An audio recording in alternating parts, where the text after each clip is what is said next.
Most people think the pyramids were built by slaves. Others think it was aliens. But the real answer might be something way more ordinary: beer. Beer helped feed, hydrate, and even pay the workers who built the pyramids. Without it, the pyramids might not exist at all. For years, people believed the pyramids were built by slaves.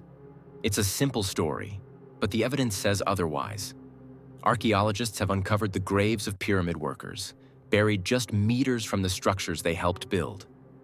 They were laid to rest with food, tools, and respect, something no slave would have received. These weren't prisoners. They were skilled laborers, organized into rotating crews, living in nearby workers' villages with access to food, shelter, and medical care. They weren't forced to build the pyramids. They were part of a national project, fed, housed, and honored for their role in shaping history. Building pyramids took strength. Tens of thousands of workers moving stone, hauling tools, and working under the desert sun, every day for decades. To keep going, they needed fuel. And that fuel wasn't meat or exotic meals. It was bread and beer. Beer wasn't a luxury. It was a staple. Thick, cloudy, and full of calories, it provided hydration, nutrition, and energy all at once. It was safer than water, easier to produce in large quantities, and loaded with carbohydrates. Combined with simple bread made from emmer wheat, this basic diet kept the workforce moving. Stone by stone. Beer wasn't just a drink. It was the engine behind the labor. It was payment. Workers received daily rations of beer as part of their wages. Not coins, not gold, just bread, onions, and beer. Enough to keep them working and enough to keep them coming back. It wasn't a casual bonus. It was scheduled, tracked, and distributed like money. Records show workers getting up to 4 liters a day, depending on their role. It kept morale high. It kept the system running. And for many, it made the backbreaking labor worth it. In ancient Egypt, beer didn't just fuel the body. It kept the entire workforce loyal, focused, and on schedule. To understand how important beer was, you have to know how it was made. Egyptian beer wasn't like today's lagers. It was thick, cloudy, and often drunk with a straw to filter out chunks of grain. The brewing process started with lightly baked bread, crumbled into water and left to ferment. Natural yeasts did the rest, turning it into a drink that was part soup, part ale. Brewing was done on a massive scale, especially near construction sites. Large vats, ovens, and storage jars have been uncovered in workers' villages, showing just how much beer was being made every day. This wasn't a side operation. It was industrial. And it had one goal: keep the workforce running. Beer didn't just keep workers alive. It kept them moving and kept the entire operation efficient. It delivered fast calories, hydration, and nutrients, all in one mug. In the heat of the Egyptian sun, clean drinking water was rare. But beer, brewed through fermentation, was safe to drink and easy to produce in bulk. That mattered. Pyramid building wasn't random labor. It was organized. Blocks had to be moved in rhythm, in teams, with timing and precision. A dehydrated, exhausted crew could slow down an entire section of construction. Beer helped prevent that. It stabilized energy levels, kept morale steady, and made hard days a little easier to endure. And it wasn't abused. Supervisors managed the rations carefully.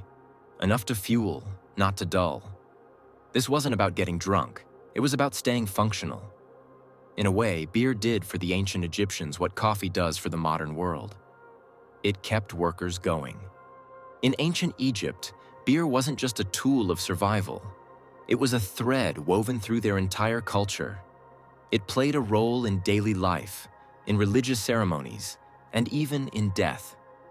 Beer was offered to the gods in temples, used in sacred rituals, and buried in tombs alongside the dead, meant to sustain them in the afterlife. One of the most celebrated deities, Hathor, the goddess of joy, fertility, and music, was closely linked to beer. Festivals in her honor often involved heavy drinking, and it was believed that beer could bring worshippers closer to the divine. So when laborers were given beer during pyramid construction, it wasn't just nourishment or payment. It was participation in a much deeper system of belief. They were building the resting place of a god king, and beer connected them to that sacred mission, both physically and spiritually. It gave their work meaning. The same drink that fueled their bodies was also used in offerings, blessings, and funerary rites. It existed at every level of society, from workers and priests to pharaohs themselves. Beer wasn't just part of the project, it was part of the religion. And in a world where the divine was present in every corner of life, that made it one of the most powerful substances in Egypt. The story of beer and the pyramids isn't just about a clever way to feed workers. It reveals how advanced, organized, and deeply connected ancient Egyptian society really was. They managed logistics, labor, and supply chains that rival modern systems. They brewed enough beer to feed thousands every day, stored it safely, and delivered it on schedule, all under a blazing sun in the middle of the desert. It shows us a civilization that understood motivation, that used food, drink, belief, and structure to keep people working toward a shared goal, not through force, but through culture. And it reminds us that history isn't always about grand myths or impossible feats. Sometimes it's about practical solutions, like bread and beer, used at a massive scale by people who are a lot more clever than we give them credit for. This wasn't chaos, it was a machine. And beer was one of the gears turning behind the scenes. A pyramid, not made of stone, but made entirely of beer. Not literally, of course, but if you stacked up all the beer brewed during the construction of just one pyramid, you'd have something just as massive. We're talking millions of liters brewed over decades, enough to hydrate tens of thousands of workers every single day. 4 liters per worker per day over 20 years? That's over 100 million liters of beer. If you tried to store it all in modern cans, you'd need a small city to hold them. Mountains of Coors cans, stretching across the desert, stacked like limestone blocks, each one representing a day of labor, a meal, a small part of something much bigger. It's strange to think about, but that's what made the pyramids possible. Not just genius architecture or manpower, but a system that made hard work sustainable. And at the heart of that system was beer. It wasn't a miracle. It wasn't alien technology. It was ancient people using the tools they had, grain, water, yeast, fire, and creating something powerful enough to fuel one of the greatest structures on Earth. So the next time someone tells you the pyramids were built by slaves or aliens, tell them the truth.